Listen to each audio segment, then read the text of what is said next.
First of all, can I say that we have 4,701 new cases, and that includes 2,347 positive rats. Tragically, though, it's very difficult every day to talk about this, but we do have 19 people who have lost their lives, and once again, these are family members of people across Queensland. I can report that 10 of those were in aged care, and the Chief Health Officer will go through in detail, but only one person had their booster. So we do pass on our condolences to family members during this stage.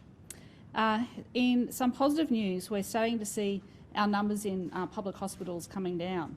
So we've got 663 in public hospitals and 43 in ICU, and the Chief Health Officer will give more detail. But the good news there is that we actually think that we are really getting through this peak, that we're coming down off the peak now, which is fantastic news. So the decision to put off schools for those 2 weeks was the right decision, because we're coming down off this wave.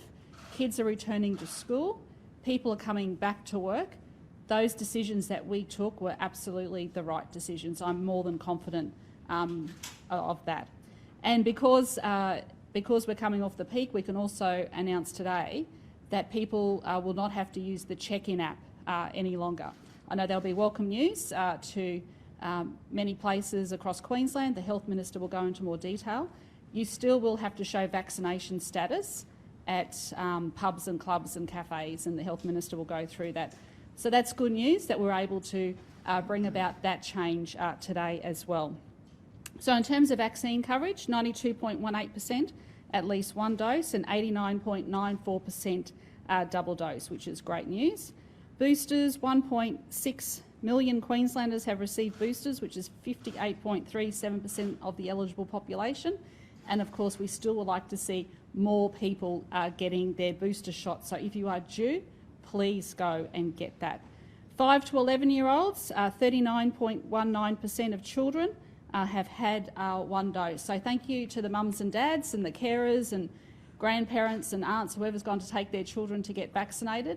Thank you very much. And of course, we've got those changing conditions today in our schools, and we do wish the school community all the very best. And we know that Queenslanders are used to wearing masks, but it is important that in those school settings that the rules around masks are observed. So back to school and back to work, and that's good for our economy. It gets people back into the workplace, and as the Treasurer said, it continues to grow our economy.